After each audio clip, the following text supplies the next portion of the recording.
Selamat pagi, kita bersama lagi dalam Ruang Bicara yang dibawakan kepada anda tentunya di Bernama TV, dan hari ini juga kita terus memilih satu lagi topik yang saya kira cukup penting sebenarnya untuk kita war-warkan kepada anda, dan kita telah pun ada seorang tetamu yang cukup istimewa yang akan berkongsi pandangan dan juga pendapat berkaitan dengan isu yang kita pilih hari ini. Baiklah, isu menjadi pilihan kita hari ini ialah penipuan dalam talian. Awas, terjerat dan terpedaya. Ini sesuatu yang cukup menarik sebenarnya, kerana kalau kita bercakap tentang penipuan dalam talian ataupun lebih dikenali sebagai scam ini, sebenarnya ramai juga rakyat Malaysia yang sudah pun menjadi mangsa sebenarnya. Dan tetamu yang bersiap sedia bersama saya di studio untuk bercakap tentang isu ini, kita ingin mengucapkan selamat datang dan juga jutaan terima kasih kepada yang berbahagia Puan Sharifah Roziah Muhammad Kasim, yang merupakan pakar pasukan tindak balas kecemasan komputer Malaysia ataupun MyCERT, Cyber Security Malaysia. Jadi Puan Sharifah, apa khabar? Alhamdulillah. Pertama kali bersama kami di Ruang Bicara. Ini adalah kali pertama saya dalam Bernama TV. Jadi kita nak berkongsi satu isu yang saya kira cukup penting sebenarnya untuk kita war-warkan kepada penonton kita. Dan kami juga sebenarnya dengan persetujuan daripada Puan Sharifah memberi peluang kepada anda juga untuk berkongsi pandangan dan juga pendapat berkaitan dengan isu ini ataupun bertanya apa saja berkaitan dengan isu ini.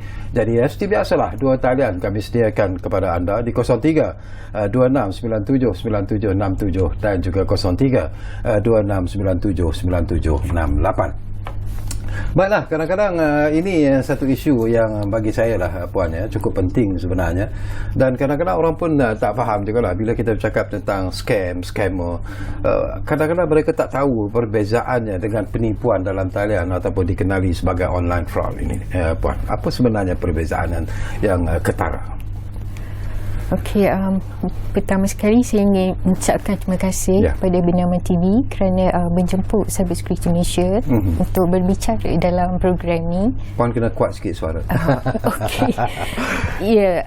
Okey, penipuan di atas talian bermaknanya dia adalah satu aktiviti menipu menipu mangsa dengan menggunakan talian seperti internet, email, ataupun menggunakan laman web bagi tujuan untuk menipu mangsa. So biasanya dalam penipuan ni apa yang berlaku adalah pemangsa ataupun penjenayah ataupun scammers dia akan menggunakan pelbagai teknik untuk menipu mangsa, di mana mangsa kebiasaannya dia tidak sedar yang dia dalam keadaan ditipu oleh scammers. Mungkin sebab tiada pengetahuan ataupun awareness tentang aktiviti-aktiviti penipuan di talian. Jadi ada macam-macam jenis penipuan yang dilakukan di talian. Contohnya phishing, penipuan credit card, loteri, dan macam-macam lagi. Dan modus operandinya adalah berbeza-beza, tapi motif dia adalah satu sahaja, iaitu untuk mendapatkan wang daripada mangsa. Wang yang dalam jumlah yang agak banyak juga. Berdasarkan laporan-laporan yang kami terima, agak banyak wang yang dapat ditipulah oleh scammers Dari laporan yang diterima oleh pihak Puan sendirilah, jumlah ialah mungkin agak sukar untuk memberi satu gambaran yang tepat tentang jumlah mangsa scam ni di Malaysia ini dan jumlah wang yang mungkin terlibat apabila penipuan ini berlaku. Okey, berdasarkan statistik kami, kebanyakan daripada penipuan ni mangsa-mangsa yang terlibat,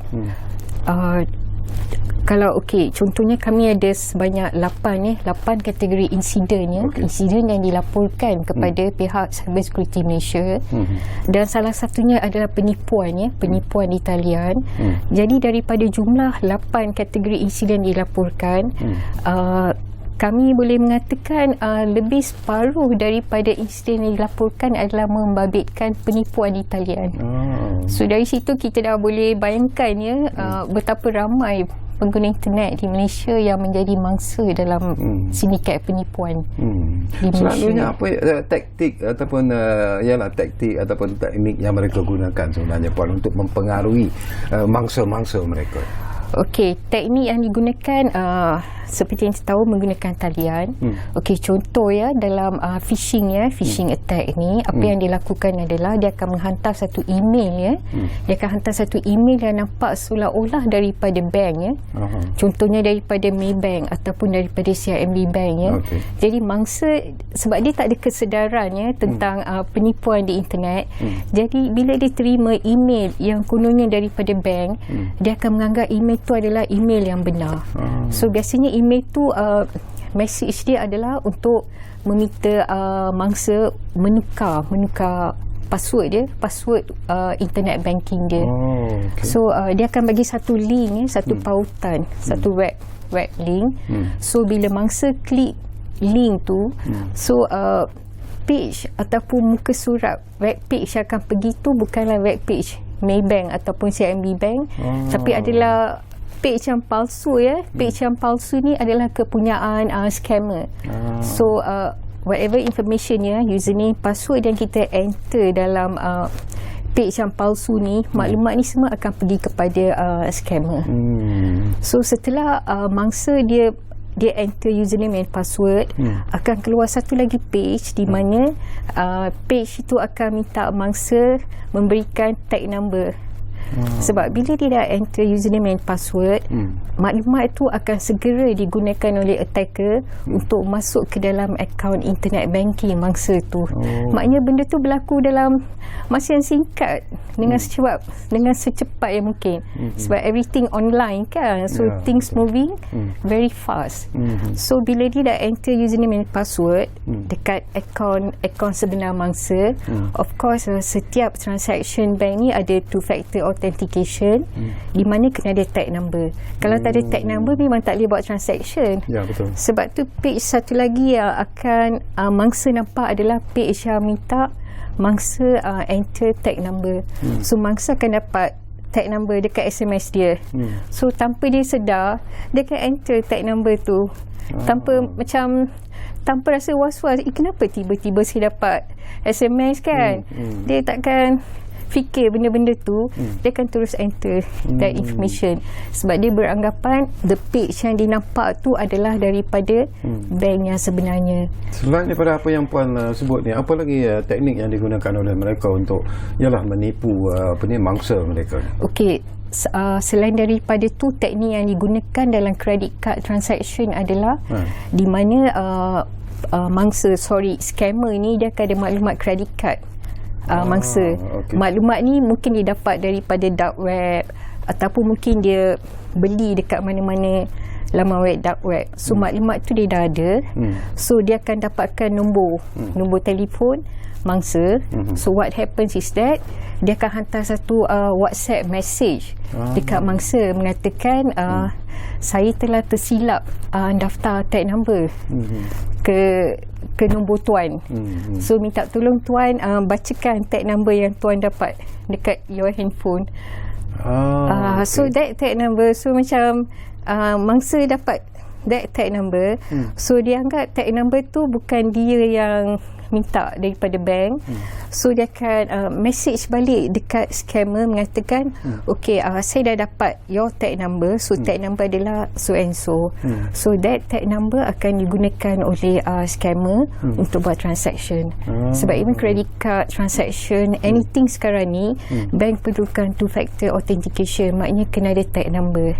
Maknanya kita simply enter username, password ataupun credit card number, transaksi tidak akan berlaku. Dia akan ada on top of it, dia akan ada satu lagi layer untuk authenticate user itu adalah sebenarnya user yang buat transaction.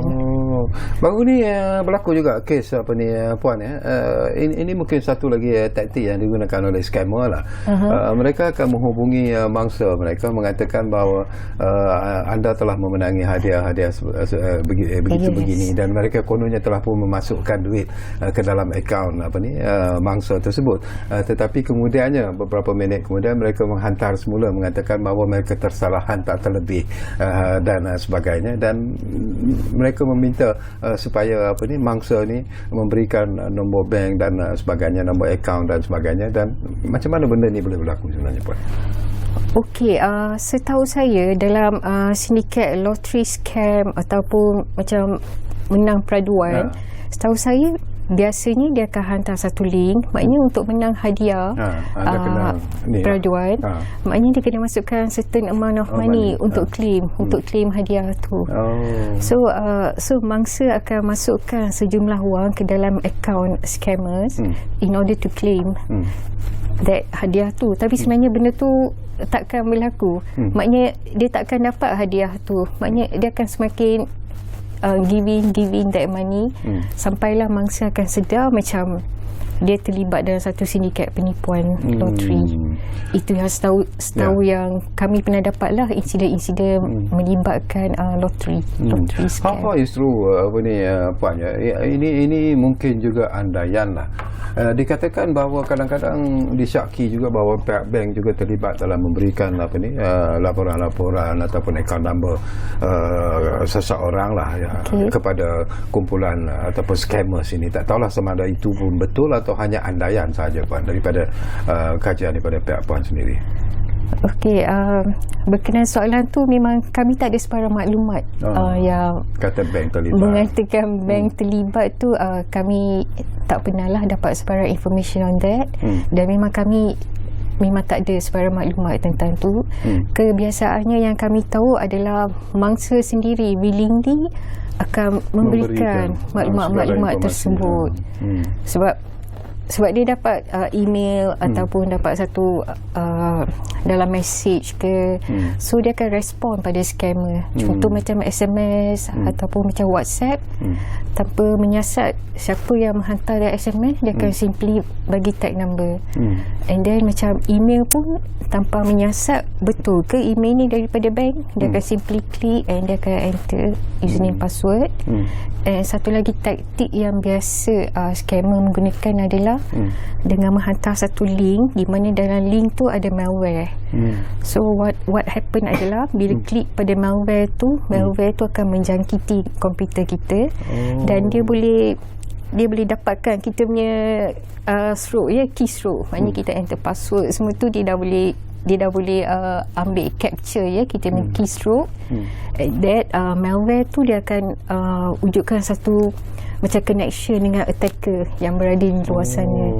So whatever information dalam komputer semua akan diberikan pada attacker. So maklumat tu akan digunakan oleh attacker untuk menipu mangsa ataupun untuk pelbagai aktiviti yang jahat di internet. Selalunya scammer ni ada juga mengatakan bahawa dia habis di negara kita sendiri. Mungkin ada juga di dalam negara, tetapi mungkin lebih banyak daripada luar negara sebenarnya.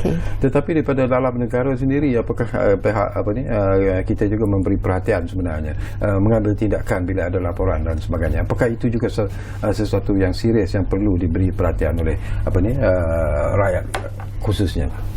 Okey, dari segi penjenayah ni, macam sebenarnya pihak Cyber Security Malaysia, kami tak ada sebarang macam bidang undang-undang, kuasa undang-undang untuk menjejak penjenayah sama ada dia berada di dalam negara ataupun di luar negara.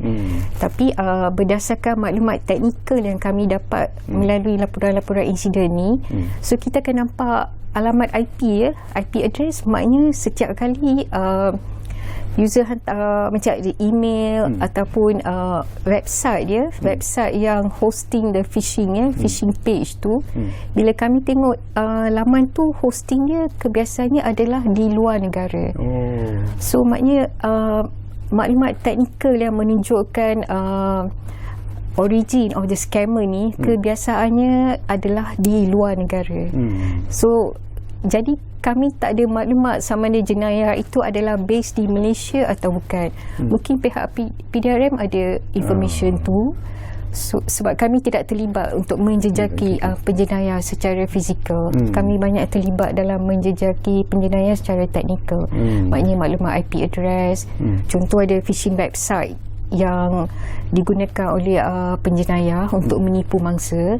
So apa yang kami buat adalah kami akan laporkan pada pihak pembekal perkhidmatan untuk menutup laman web tersebut supaya tak ada mangsa atau pengguna yang dapat masuk ke laman web. Bila Puan sebut tentang origin of the scammer, daripada negara mana selalunya yang banyak sebenarnya menjalankan kegiatan ataupun aktiviti scam ini tu?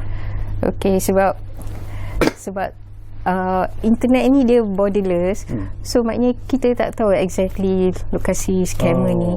Mungkin dia beroperasi dari Malaysia, tapi bila kita check maklumat teknikal mungkin Amerika atau Russia, tapi kebanyakan IP address yang kami jejaki sama ada dari US, daripada Eropah Timur, Eastern Europe, China, dan juga negara Afrika.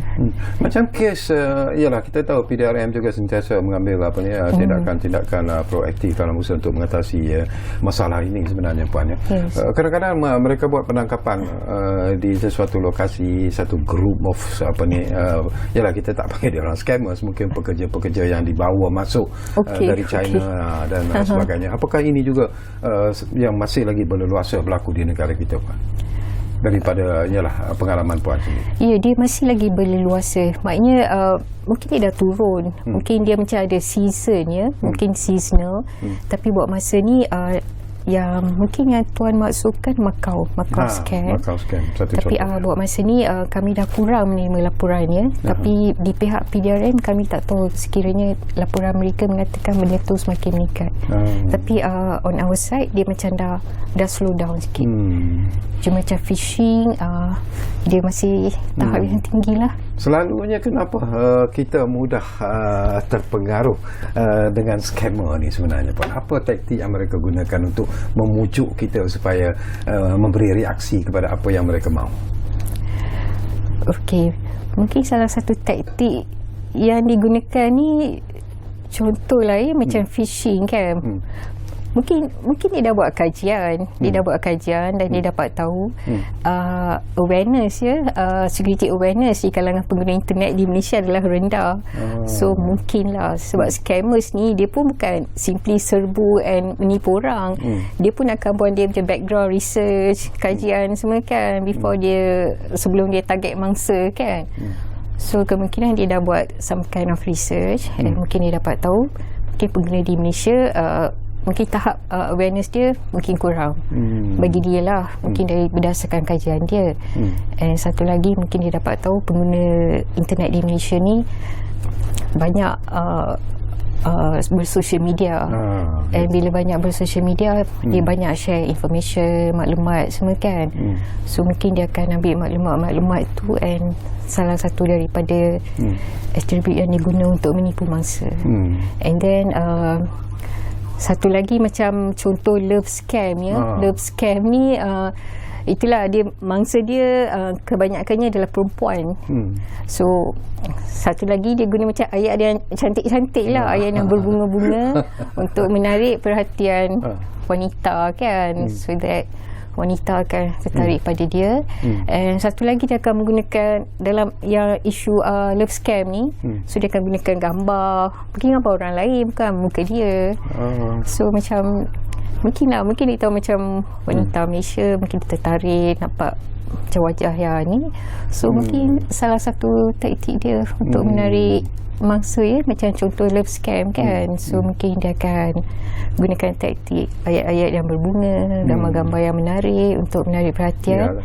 And then dari segi phishing ni mungkin sebab dia tahu macam rakyat Malaysia ni awareness kurang and dia mudah percaya. And then so macam whatever information mereka terima, mereka akan percaya and then mereka akan respon So mungkinlah benda-benda tu menjadi salah satu macam information yang dieksploitasi oleh scammer against user kita kan. Okey Puan, kita akan berehat buat seketika terlebih dahulu, tapi sebelum kita berehat kita ambil dulu panggilan yang sudah pun ada di talian kita sekarang ini. Ridwan dari Pulau Pinang difahamkan sudah pun bersiap sedia di talian kami. Assalamualaikum Tuan. Waalaikumsalam. Ya. Assalamualaikum Tuan Sekawi dan ahli panel. Ya. Ini saya nak ingin tanya sebab terang semenjak kita kena ada PKP kan 2-3 tahun ni, kita tengok kan banyak penipuan dalam talian terutama kita tengok ada pelaburan haram lah, macam mana kita nak cegah tu pelaburan haram kan yang ada kan ketika ini kita tengok banyak penangkapan berlaku bagaimana dia orang buat tu pelaburan haram tu. Yang kedua, kita tengok undang-undang di Malaysia ni kan banyak tradisional tak ikut peraturan zaman. Sepatutnya undang-undang mengenai pelaburan talian ni kita ubah daripada tradisional kepada ikut revolusi. Ya, itu yang kedua. Itu yang ketiga, saya tengok kan kita buat kerja daripada rumah. Bila buat kerja di rumah, adakah maklumat yang kita buat kerja tu boleh diambil oleh yang scammer daripada kita sebab kita tengok kadang-kadang dia boleh telefon kita minta ambil maklumat semua kan. Dia kata dia sebagai polis sedangkan dia scammer. Boleh ahli panel ulas dalam hal ni. Okey. Sekian, terima kasih. Wassalam. Baik, terima kasih banyak-banyak Ridwan dari Pulau Pinang. Menarik juga persoalan yang anda bangkitkan dan yang lain-lainnya kalau ada juga ingin berkongsi sesuatu juga. Kalau ada isu-isu yang ingin anda bangkitkan dan ingin dikongsikan bersama dengan tetamu kita, guna dua talian yang kami sediakan kepada anda. Saya ulang lagi, 0326979767 dan juga 0326979768. Kita rehat buat seketika, kembali semula sebentar lagi. Ruang Bicara Bernama TV.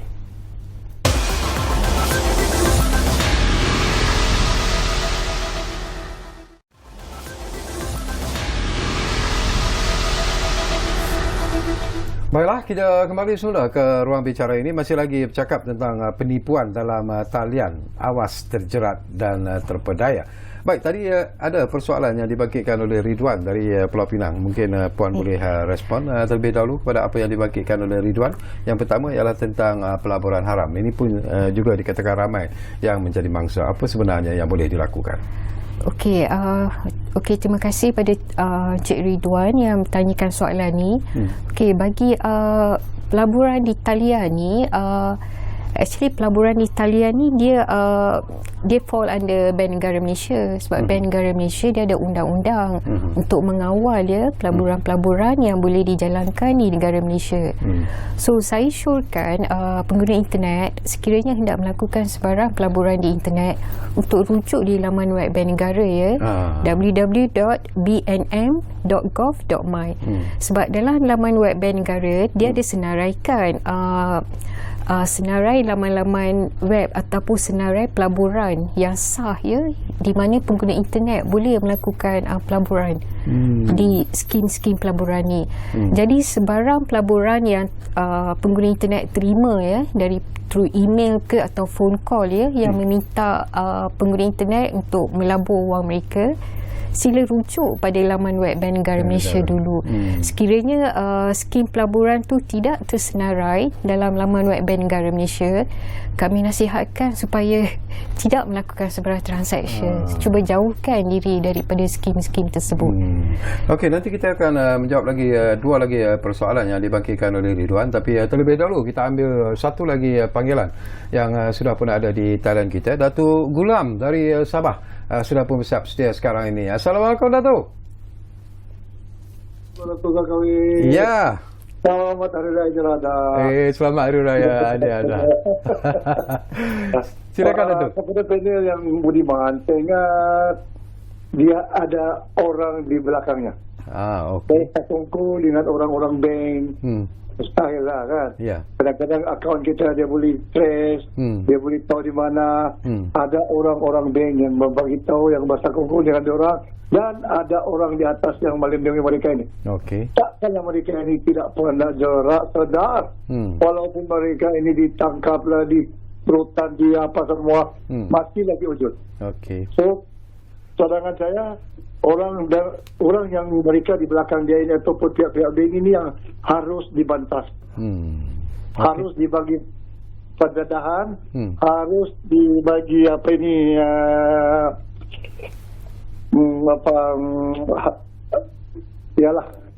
kepada mereka ini sekurang-kurangnya didedakan kepada orang ramai yang bahawasanya ini dan ini. Kita ada juga akaun-akaun. di mana bank tapi tak payah kita sebut, ada duit kita berkurangan di bank tu. Tapi tak payah saya inform di sini bank yang mana, tapi dia orang ni memang pasal kontrol. Ada yang di belakang mereka. Sekian, terima kasih. Baik, terima kasih banyak-banyak Datuk Gulam dari Sabah. Itu ialah antara perkara-perkara yang selalu dibangkitkan. Tapi sebelum tu mungkin kita jawab dulu persoalan yang dibangkitkan oleh Encik Ridwan dari Pulau Pinang tadi. Ini tentang undang-undang talian kita yang dikatakan masih lagi bersifat tradisional, yang harus sebenarnya beralih kepada sesuatu yang mungkin lebih mudah dikawal dan sebagainya, bersifat revolusi. Pandangan Puan? Itulah macam mengenai undang-undang ni, ialah benda tu akta ataupun undang-undang ni dia bukan bidang kuasa Cyber Security Malaysia. Jadi mungkin pihak yang mungkin mengawal selia tentang isu-isu penipuan di talian. Satu adalah PDRM sebab dia ada penal code. Ini satu lagi Kementerian Perdagangan Dalam Negeri KP dan KK yang menjaga tentang itulah jual beli barang kan. So mungkin itulah yang undang-undang akta ni di bawah mereka. So itulah harap kita boleh forward dekat pihak berkenaan, so mereka boleh lihatlah. Okay. Macam Ridwan bangkit tadi, yang kita buat kerja daripada rumah, terutamanya masa PKP dan sebagainya, benda tu juga boleh bocor dan scammer juga boleh trace ke Puan sebenarnya?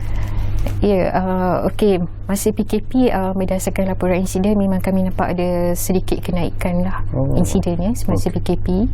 And then memang dia melibatkan social media dan juga scam So maknanya sekarang ni dia tak kira sama ada semasa PKP ataupun bukan PKP.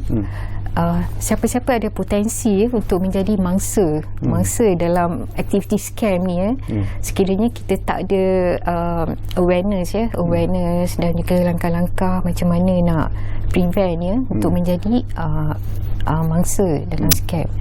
Contohnya, kalau kita dapat sebarang email daripada orang kita kenali ataupun daripada orang kita tidak kenali, kita jangan terus respon to that email. Kena baca betul-betul email tu, tengok kandungan dia. Kalau kita agak-agak kandungan tu agak was-was macam suspicious, so rasa sebaiknya katalah contoh email tu daripada rakan kita yang kita kenali, tapi kandungan email tu macam agak suspicious So I think sebaiknya kita call rakan kita dan kita tanya dekat dia, betul ke you hantar email ni mengatakan you sekarang berada di negara Russia dan you perlu bantuan kewangan, betul ke? So itu adalah satu cara untuk kita verify yang email tu sama dia datang daripada rakan kita ataupun daripada orang jahat ataupun scammer. Ini kalau kita terima daripada orang kita tidak kenali pun, kita baca message dia. Kalau message dia agak suspicious, yang bercakap tentang wang, meminta wang ke atau maklumat peribadi kita macam username password ni, so kita kena abaikan kita jangan respon sebab contohnya bank dia tidak menghantar email kepada pengguna ataupun kepada customer minta update username password. Mereka tak pernah menghantar email. Yang setahu saya biasa hantar surat. Tapi macam email ni jarang, mereka memang tidak menghantar. So and then satu lagi, dari segi komputer yang kita gunakan tu kena kemas kini kena pastikan dia punya operating system sistem operasi of that computer ni kena sentiasa up to date, kena kemas kini.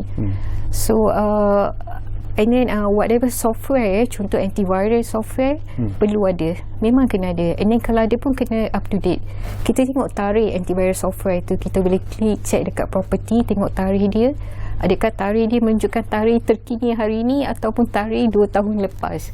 Sebab kita pernah dapat kes di mana mangsa bila kita check antivirus software dia menunjukkan tarikh yang beberapa tahun lepas, maknanya dia tak up to date.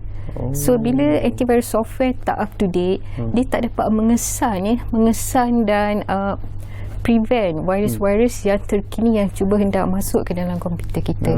So benda tu penting. Satu, kita sendiri kalau dapat anything over the internet, kena kena ada rasa suspicious sikit. Jangan simply klik, jangan simply reply ya. Kena baca betul-betul message tu. Sama ada dari kawan kita ataupun dari orang kita tak kenali. Kalau kawan kita ni kemungkinan email dia dah kena compromise ya. Mungkin Gmail account dia dah kena compromise. Mungkin scammer menggunakan that account untuk menghantar email kepada rakan-rakan dia. Sebab memang pernah ada case lah yang kami terima and then dari segi macam OS ni kita kena sentiasa up to date je. Sebab kalau kita pakai OS yang outdated, so akan ada banyak bugs ya, vulnerability di mana hackers boleh eksploitasi ya that outdated software tu untuk hack komputer kita.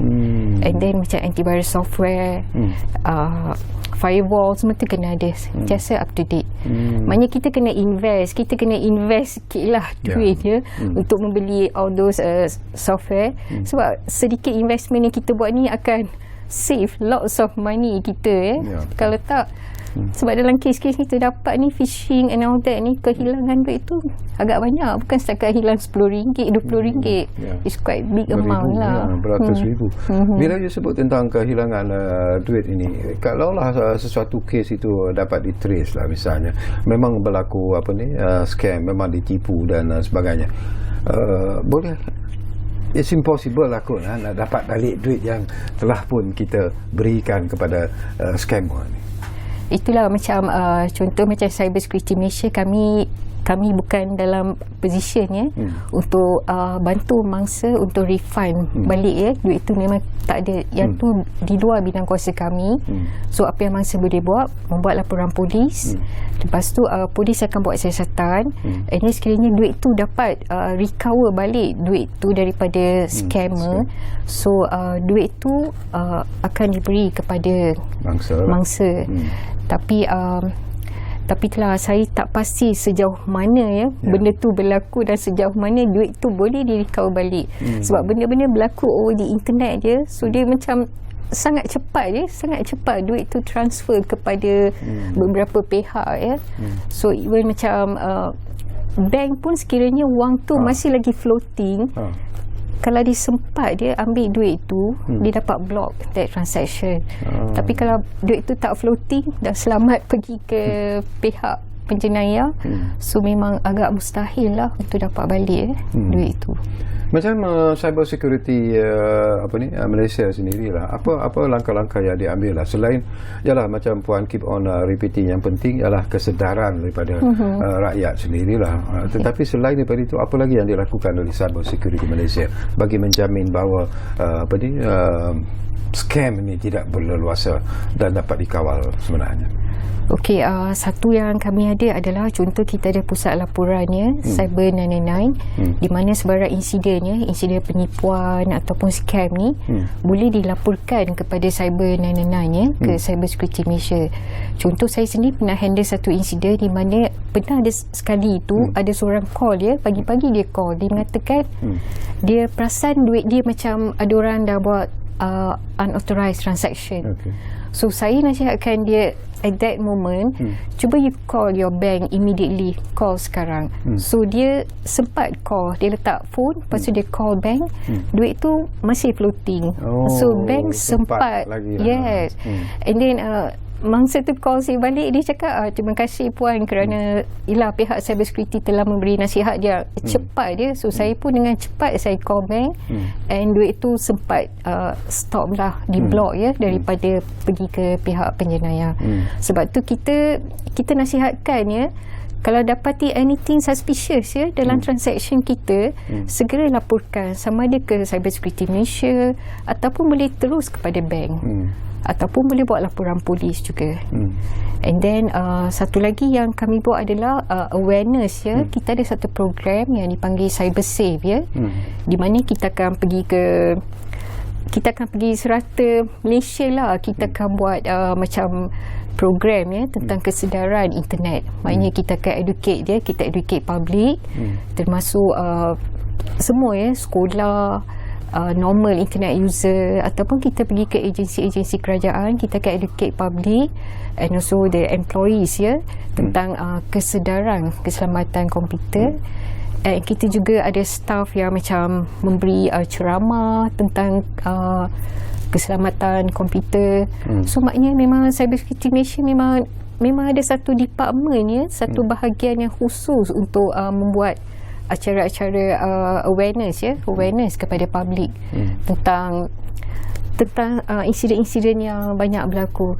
So macam contoh-contoh insiden yang dilaporkan kepada Cyber Security Malaysia, kami akan guna sebagai contoh insiden. Maknanya contoh yang berlaku di real world ya, bukan something yang kami reka-reka ya, something yang betul-betul berlaku.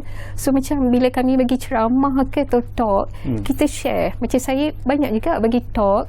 So saya selalu share what I see in the real world, what I handle kan. So bila macam user nampak benda tu, so baru dia macam sedar, dia pun macam rasa benda ni memang berlaku. Maknanya kita bukan just dengar-dengar je kan. Maknanya memang betul Cyber Security memang pernah handle kes-kes begini, and this is what saya perlu buat lah. Pernah juga berlaku sebenarnya Puan, ramai juga yang berungut ialah bila kita kena scam, kita tahulah baru kita sedar bahawa kita kena scam. Tetapi bila kita call bank misalnya, tidak ada jawapan, phone tak diangkat dan sebagainya. Jadi macam mana nak apa yang perlu dilakukan kalau itulah situasi yang tercetus ataupun berlaku ketika itu? Macam Puan kata tadi lah, you call the bank. Okeylah, kalau bank tu angkat cepat, alhamdulillah lah, kawan-kawannya selamat dari kita. Tapi kalau bank sendiri pun yalah banyak call yang masuk dan sebagainya. Macam mana nak cyber boleh cyber security boleh bantu? Tapi setahu saya sekarang ni bank macam dah agak agresif ya tentang awareness about internet scam semua ni kan. So saya rasa lah ya, mungkin bank pun lebih aktif sekarang ni. So bila ada sebarang panggilan dari customer ataupun kena, mungkin mereka akan respond lah to that call. Tapi saya nasihatkan sekiranya lah kalau dah call bank beberapa kali tapi tak angkat, boleh rujuk kepada kami, boleh call Cyber Security Malaysia. Sebab kita sebenarnya jangan depend pada satu pihak sahaja. So walaupun kita dah laporkan pada Cyber Security Malaysia, juga digalakkan untuk laporkan pada pihak polis, pada pihak bank ya. So maknanya kita dah report dekat beberapa agensi. So maknanya ada beberapa pihak yang memerhati ya insiden kita. Sebab tu saya nasihatkan jangan depend on one agency. Contoh kalau bank tak angkat, cuba call Cyber Security Malaysia. Selalu macam scam sendiri Puan, memang dikategorikan sebagai jenayah cyber ke? Ya, scam adalah jenayah cyber sebab dia melibatkan unsur-unsur penipuan. So anything yang melibatkan penipuan ni considered jenayah mengikut Akta Penal Code ya, PDRM. Dan juga dia melibatkan kehilangan wang. Maknanya dia menipu and then ada kehilangan wang. So benda tu dianggap sebagai jenayah kalau ikut Penal Code. Dari segi pemilihan target tu selalunya Puan, kadang-kadang ialah macam Puan sebut di awal tadi, kita tak boleh nak baca siapa yang akan menjadi mangsa. Tetapi bagi scammer sendiri, mereka pun mungkin tak tahu apakah orang yang mereka panggil ni akan menjadi mangsa ataupun tidak. Pemilihan tu dibuat macam mana Puan untuk mencari mangsa tu sebenarnya Puan?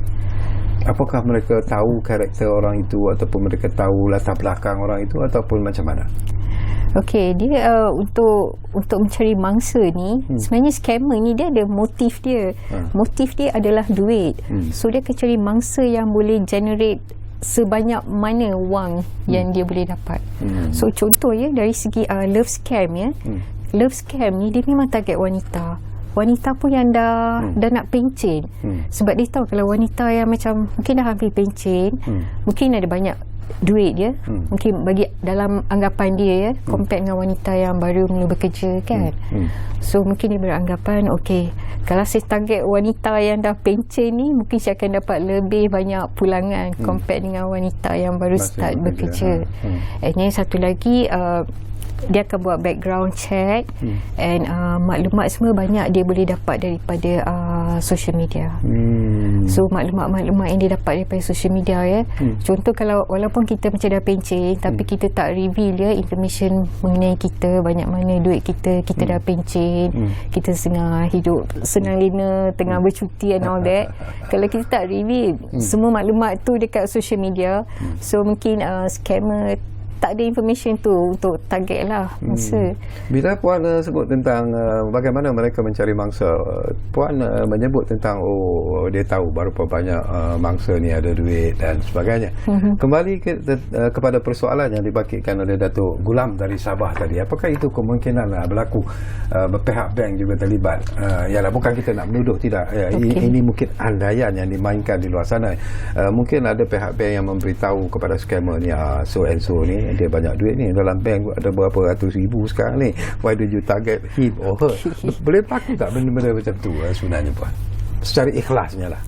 Okey, sepanjang penglibatan saya lah dalam handle insiden ni, saya tak pernah lah come across maklumat tu di mana bank memberikan maklumat information tu. Saya tak pernah come across that.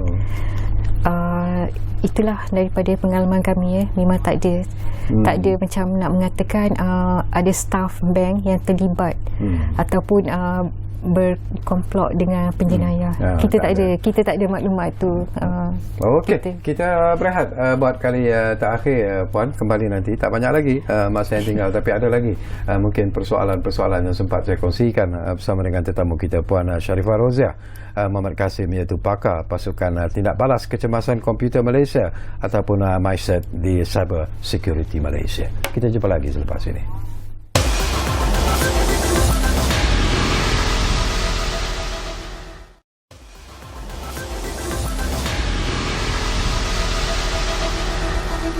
Baiklah, terima kasih kalau anda masih lagi bersama kami di ruang bicara ini. Kita hampir-hampir di penghujung sebenarnya. Jadi Puan Sharifah, barangkali juga perlu diberi kesedaran kepada penonton-penonton kita lah. Kadang-kadang ialah mungkin mangsa-mangsa yang telah pun menjadi mangsa scam ini, kadang-kadang mereka malu untuk tampil membuat maklumat, memberi membuat report dan sebagainya. Tetapi apa yang perlu dilakukan dengan segera oleh mangsa-mangsa scam ini, walaupun mungkin impossible to get back their money, tetapi sekurang-kurangnya tindakan-tindakan susulan boleh dibuat oleh pihak-pihak tertentu. Nasihat Puan dan juga pandangan Puan. Okay. Memang saya agree, saya setuju dengan Tuan, di mana kadang-kadang mangsa rasa malu untuk melaporkan insiden. Memang ada contoh macam love scam kan, memang mereka rasa malu. Tapi itulah, kita nak bagi jaminan kepada publik, sebarang insiden yang dilaporkan kepada Cyber Security Malaysia, memang kita akan jaga confidentiality of the incident. Contoh, kita akan ceritakan orang statistik berapa ramai yang laporkan insiden scam yang macam mana. Cuma kita akan cerita siapa yang jadi mangsa, mereka dari mana kan. So benda-benda tu memang kita akan jaga, sebab kita pun ada akta PDPA kan, untuk melindungi maklumat peribadi pengguna. And then itulah satu lagi saya nak tekankan pasal melaporkan insidennya. Sebarang insiden yang berlaku ni, kita nasihatkan untuk laporkan segera. Jangan simpan insiden-insiden tu. Sebab itu pernah dapat cases di mana insiden tu dah berlaku 2-3 tahun lepas, tapi baru nak laporkan. Selepas beberapa tahun baru nak laporkan. Boleh laporkan, cuma maklumat-maklumat mungkin banyak dah tak ada lah untuk membantu siasatan. So kami nasihatkan segera laporkan.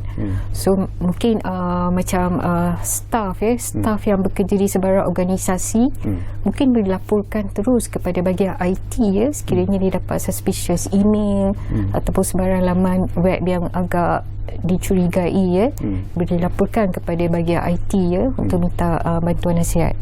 Ataupun boleh laporkan pada polis, sebab publik memang ada easy access ke balai polis, boleh laporkan pada polis. Ataupun kalau macam pengguna bank pengguna bank boleh call call center, ataupun boleh terus pergi ke bank untuk laporkan kejadian.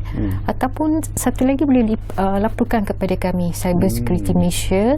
Lepas tu ada lagi agensi contoh MCMC so boleh laporkan kepada MCMC. Itulah, rasa macam pengguna ramai yang tak tahu tentang nak melaporkan insiden ni. Sebab tu saya nak tekankan lah pasal semua agensi yang saya sebutkan ni semua boleh terima laporan-laporan kita. Jadi jangan rasa malu atau takut untuk melaporkan insiden kepada bank, polis, Cyber Security Malaysia, MCMC.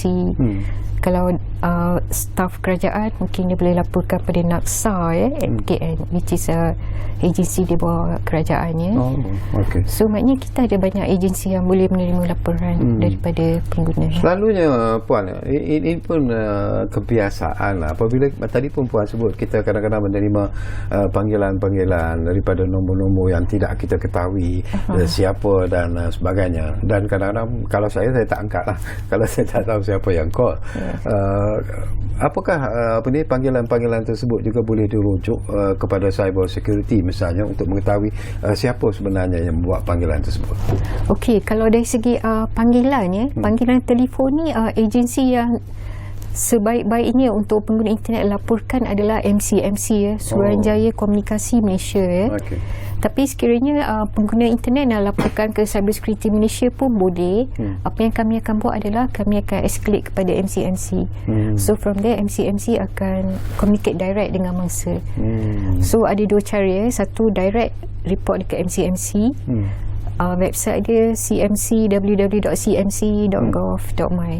Boleh pergi kat laman web tu, lepas tu ada nombor untuk kontak ataupun email ataupun boleh laporkan kepada kami dan kami akan bantu untuk escalate kepada pihak-pihak yang berkenaan lah. Setakat ini dari segi laporan yang telah pun diterima oleh Cyber Security dan juga tindakan yang diambil oleh Cyber Security Malaysia, how serious is actually bila kita bercakap tentang operasi scam di Malaysia, Puan?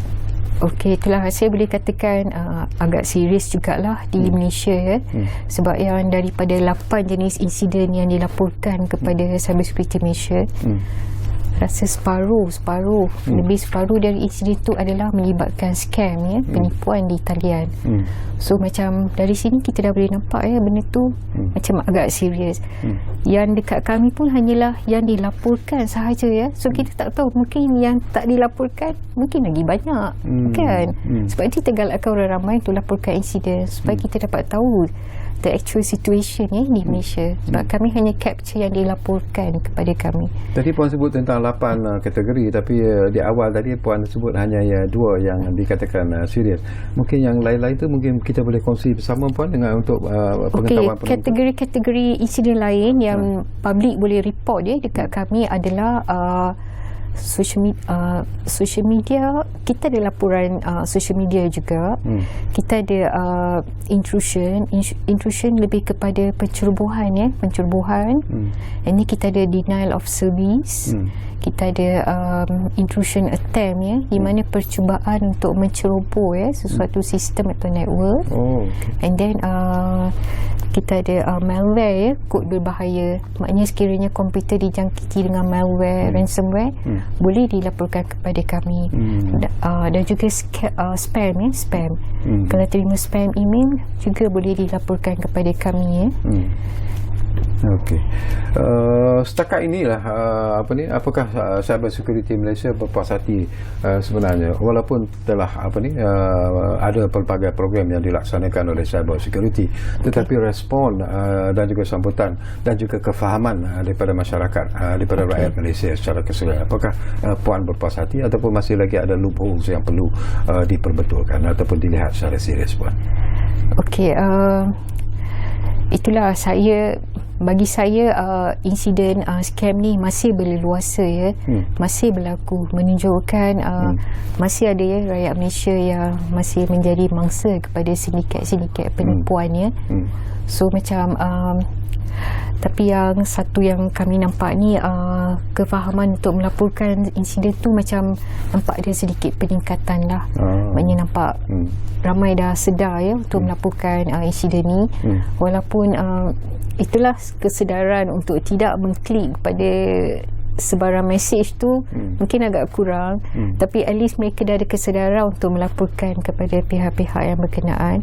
Cuma rasa masalah sekarang ni mereka tidak tahu nak laporkan kepada pihak mana, contoh MCMC, contoh bank atau KP dan KK kan. Tapi macam kami Cyber Security Malaysia ni kadang-kadang kami dianggap seperti one stop center di mana boleh je report dekat kami dan kita akan bantu escalate sebab kita tak handle semua everything, kita tak handle everything.